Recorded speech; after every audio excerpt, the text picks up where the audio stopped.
Results from a special election in the 45th Legislative District indicate that the Democrats just took control of the Washington State Senate.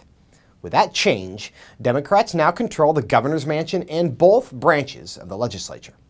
The Republicans had been in control of the Senate since 2012, which forced the Democrat leadership in the House and the governor's mansion to compromise on budgets, taxes, education, and a range of social issues. But compromise may no longer be necessary.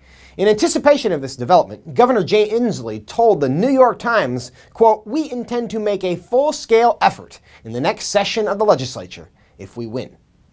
Now for him, that probably means taxing carbon in order to save the planet and taxing carbon-based people just because he wants their money.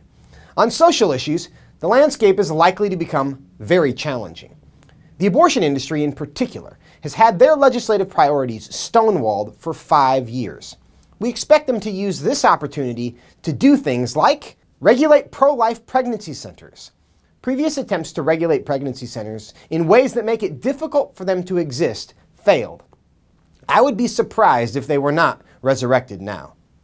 Second, introduce Obamacare mandates in Washington state. While mandates in Washington, D.C. are being eliminated, legislators in Washington state are proposing legislation that would force families and businesses in Washington state to pay for things they have a moral objection to. Mandatory abortion coverage. Oregon recently passed legislation requiring every policy to cover abortion and every kind of contraception with no charge to the insured. This could easily reappear in Washington state as well. There are a number of non-abortion related issues that could be resurrected also, like creative new gender categories on driver's licenses and other forms of government ID.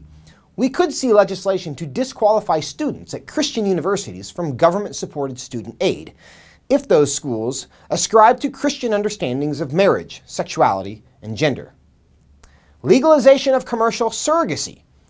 Womb renting is illegal almost everywhere on the planet, but the LGBT lobby wants to make it more available so that homosexual men can pay poor women to have their babies.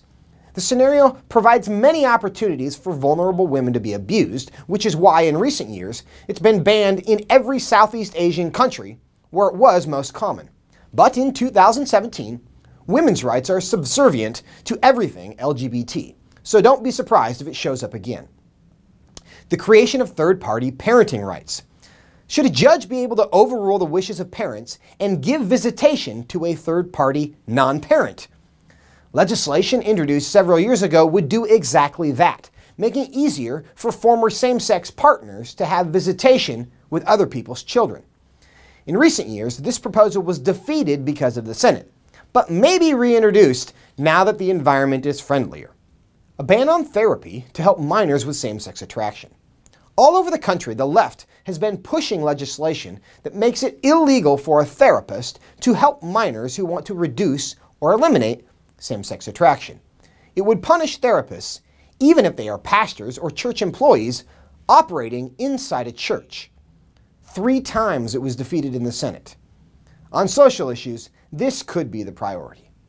This is not Chicken Little, the sky is falling stuff. All of these issues are ones that have already been proposed, but will now have a much better chance of success. Can they be stopped? Of course. But that requires you getting involved and getting everyone you know involved as well.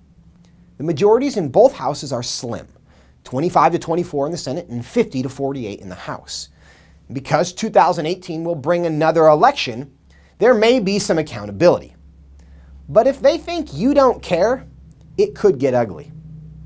Now, if you appreciate this information, subscribe below, give us a like, or leave a comment, and we'll make sure to provide more in the future.